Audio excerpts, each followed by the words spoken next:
नमस्कार दोस्तों। हम अब तक क्रोमेटोग्राफी के बारे में पढ़ चुके हैं। क्रोमेटोग्राफी के हमने अब तक टाइप्स शुरू कर दिए थे पढ़ने।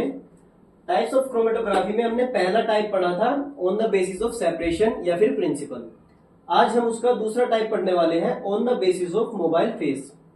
सबसे पहले क्रोमेटोग्राफी में मोबाइल फेज क्या होता है। क्रोमेटोग्राफी हो रही है, इसके अंदर दो फेज हैं, मोबाइल फेज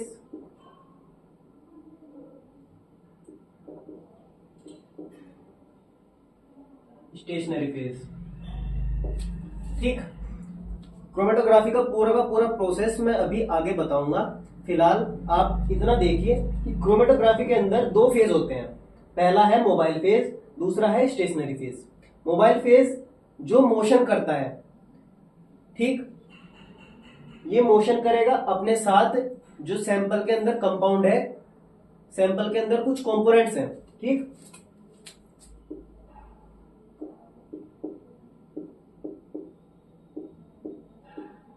मान लो सैंपल के अंदर ये दो तरह के कंपोनेंट हैं, ए और बी। तो कुछ होंगे जो मोबाइल फेज के साथ अटैच हो जाएंगे, ठीक, और कुछ होंगे मान लो बी, वो स्टेशनरी फेज के साथ अटैच होंगे। तो मोबाइल फेज क्या करेगा, इस वाले कंपाउंड को अपने साथ मोशन में ले जाएगा, मूव करता हुआ ले जाएगा, ठीक। और ये स्टेशनरी फेज क्या करेगा, दूसरे वाले कंपाउंड को अपने साथ पकड़ के रख लेगा। दो कंपाउंड थे, एक मोबाइल फेज तो एक कंपाउंड को ले गया अपने साथ खींच के, दूसरे वाला जो फेज था दूसरे वाले कंपोनेंट को अपने साथ पकड़ के रख लिया उसने। तो इस प्रोसेस से क्या हुआ, दोनों के दोनों कंपोनेंट क्या हुए, अलग हो गए। और क्रोमेटोग्राफी में हम करते क्या है, सेपरेशन करते हैं, अलग करते हैं दो या फिर दो से ज्यादा कंपोनेंट्स को, ठीक। तो इसमें मोबाइल फेज का क्या काम है, जो मोशन करता है, ठीक। मोबाइल फेज या तो लिक्विड हो सकता है या फिर गैस।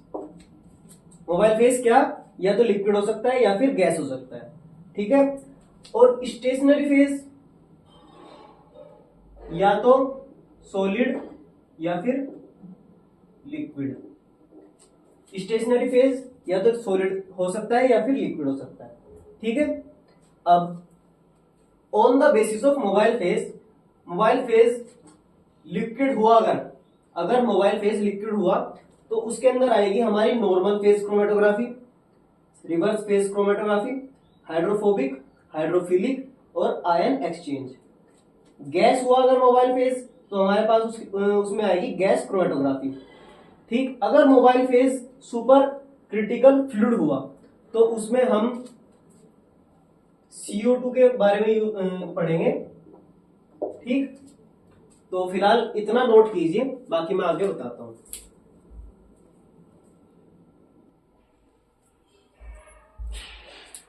तो देखो दोस्तों, हमने टाइप्स ऑफ क्रोमेटोग्राफी पढ़ी। टाइप्स ऑफ क्रोमेटोग्राफी में सबसे पहला टाइप हमने कौन सा पढ़ा था, सेपरेशन या फिर प्रिंसिपल के बेसिस पर क्रोमेटोग्राफी। उसके बाद जो दूसरा हमने टाइप पढ़ा वो पढ़ा हमने मोबाइल फेज के ऊपर बेस्ड।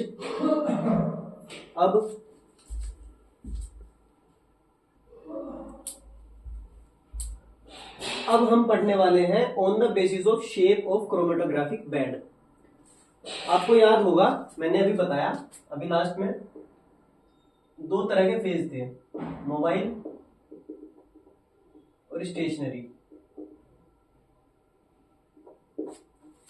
इससे पहले वाले पॉइंट में हमने पढ़ा था मोबाइल फेज के बेसिस पर।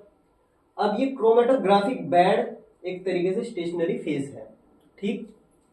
स्टेशनरी फेज किस तरीके का हो सकता है, मतलब जो क्रोमेटोग्राफिक बैंड है उसके ऊपर हम स्टेशनरी फेज को लगाते हैं, ठीक। तो क्रोमेटोग्राफिक बैंड कैसा होगा, या तो वो होगा प्लेनर यानी कि एक पेपर होगा, या फिर ये ग्लास जो ट्यूब है, एक ऐसी ट्यूब है मान लो,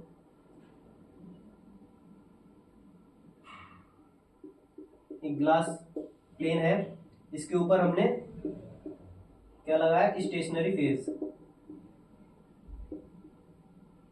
ठीक, ये एक ग्लास है, इसके ऊपर हमने स्टेशनरी फेज को लगाया। ठीक है, या फिर एक पेपर हुआ, प्लेन पेपर। ठीक, वो भी हमारा क्या होगा, प्लेनर। प्लेनर के अंदर टीएलसी आ जाएगा, थिन लेयर क्रोमेटोग्राफी। अगला जो प्लेनर के अंदर आएगा वो पेपर क्रोमेटोग्राफी आ जाएगी। ठीक, ऐसे ही इसके अंदर आएगी क्रोमेटोग्राफी बेड, जो था हमारा, एक था प्लेनर। उसके बाद अगला है कॉलम। कॉलम यानी कि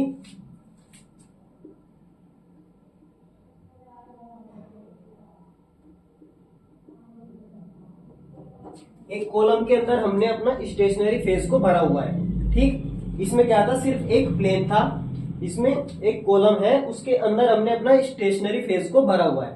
ठीक, कॉलम के अंदर आएगी हमारी पैक्ड क्रोमेटोग्राफी और एक ट्यूबुलर। पैक्ड के अंदर हमारे पास आ जाएगी आयन एक्सचेंज, एचपीएलसी। ट्यूबुलर के अंदर आएगी हमारी गैस क्रोमेटोग्राफी। इतनी बात समझ में आई। अब हमारी जो क्रोमेटोग्राफी थी उसकी हमने टाइप्स, जो क्लासिफिकेशन थी, वो हमने सारी पढ़ ली है। अब आते हैं हम मेन क्रोमेटोग्राफी के ऊपर। ठीक, इतना नोट कर लीजिए।